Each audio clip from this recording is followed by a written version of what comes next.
మాజీ సీఎం కేసీఆర్ పై తెలంగాణ సీఎం రేవంత్ రెడ్డి సంచలన వ్యాఖ్యలు చేశారు. తెలంగాణలో జీవించే హక్కు కేసీఆర్కే లేదన్నారు. గ్యాంబ్లర్స్ అంతా బీఆర్ఎస్లోనే ఉన్నారని ఆరోపించారు. కులాల లెక్కలు ఎప్పటికీ తేలకూడదనే ఆ పార్టీ నేతలు పన్నాగం పన్నారని మండిపడ్డారు. తెలుగు రాష్ట్రాలకు చెందిన కీలక నేతలంతా ఒకప్పుడు కాంగ్రెస్లోనే పనిచేశారని గుర్తు చేశారు. నేను కొడితే గట్టి కొడతాను. నేమన్నా చెప్పిన అయ్యా ఏందయ్యా కొట్టడానికి అదేమన్నా ఫుల్లా ఆఫా గట్టి కొట్టడానికి అని అడిగిన. చంద్రశేఖరరావు గారు ఈ వేదిక మీద నుంచి చెప్తున్నా, నీ గట్టి కొట్టాలంటే నీ కొడుకును వంగబెట్టి కొట్టు. ఎందుకంటే ఆయన తిరుగుళ్ళు చూడు, అటు చేసే వ్యవహారాలు చూడు. నీ బిడ్డను రెండు జప్పరి, ఎందుకంటే లిక్కర్ దందాలో ఉండి ఈడ నిన్ను ఓడించిందే కదా, ఆడ కేజ్రీవాల్ కూడా మింగేసింది. నీ అల్లుడు భూదందాలు సప్పరి, నీ అల్లుని పట్టుకొని నాలుగు గట్టిగా కొట్టు. వాళ్ళను కొడుకుని కొట్టు, అల్లుని కొట్టు, బిడ్డను కొట్టు, సడ్డకుని కొడుకుని కొట్టు, గట్టి కాదు కట్టె తీసుకొని కొట్టు.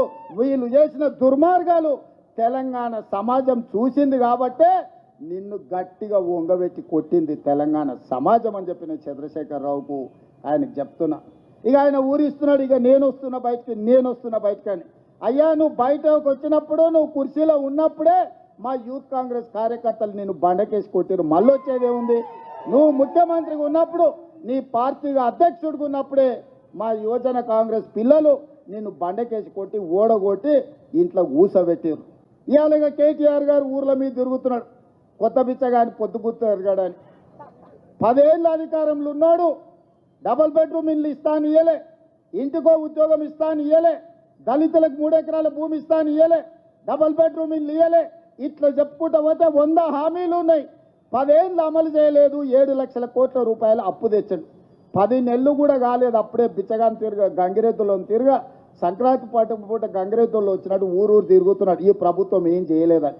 ఈ ప్రభుత్వం 5 ఏళ్ల కోసం ఎన్నికైంది. మొదటి సంవత్సరంలోనే 55,000 ప్రభుత్వ ఉద్యోగాలు ఈ ప్రభుత్వం ఇచ్చింది. మొదటి సంవత్సరంలోనే 25,50,000 మంది రైతులకు 21,000 కోట్ల రూపాయల రైతు రుణమాఫీ చేసింది. నువ్వు ఎగ్గొట్టిపోయిన రైతు బంధు 7,625 కోట్ల రూపాయలు నేను వచ్చినాక రైతు బంధు మొదటి విడత వేసిన. ఇవాళ 10,000 కోట్ల రూపాయలు రైతు భరోసా రెండో విడతలు వేసిన. ఆడబిడ్డలకు బస్సు ఉచిత ప్రయాణం అన్నం ప్రతి నెల 400 కోట్లు, దాదాపుగా ఈ సంవత్సరంలో 4,000 కోట్లు ఆర్టీసీ కార్పొరేషన్కు చెల్లించి 120 కోట్ల మంది ఆడబిడ్డలు ఆర్టీసీ బస్సుల్లో ఉచితంగా ప్రయాణం చేసింది. నేను చెప్పిన ఈరోజు అనుబంధ విభాగాలు, ఫ్రంటల్ ఆర్గనైజేషన్లు బాధ్యత తీసుకున్న వాళ్ళకి ప్రభుత్వంలో ప్రథమ స్థానం ఉంటుంది అని. అందుకే ప్రభుత్వం వచ్చిన వెంబడే ప్రతి అనుబంధ విభాగానికి వేదిక మీద ప్రీతంతో సహా చాలా మంది ఉన్నారు. 37 మంది అనుబంధ విభాగాల అధ్యక్షులకు కార్పొరేషన్ చైర్మన్లు ఇచ్చి, కేబినెట్ హోదా ఇచ్చి, పార్టీ కోసం పనిచేస్తే, పార్టీ జెండా మోస్తే ప్రభుత్వంలో గుర్తింపు ఉంటుందని 37 కార్పొరేషన్ చైర్మన్ల పదవులు అనుబంధ విభాగాలకు ఇవ్వడం జరిగింది.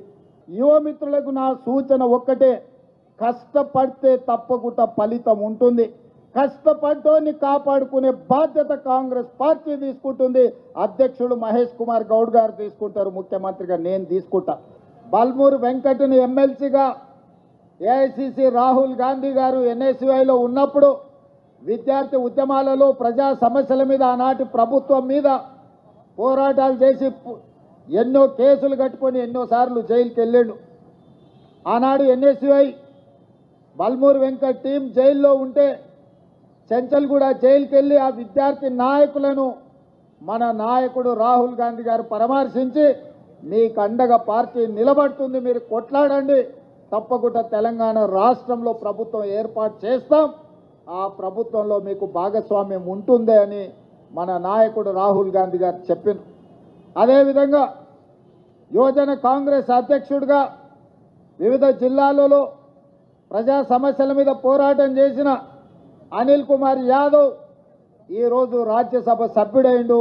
అనిల్ కుమార్ యాదవ్ కూడా కలలో ఊహించలేదు, ఇంత యంగ్ ఏజ్లో ఈరోజు రాజ్యసభ వచ్చి ప్రజలు కోరుకున్నారు, మార్పు కావాలి, కాంగ్రెస్ రావాలి అని.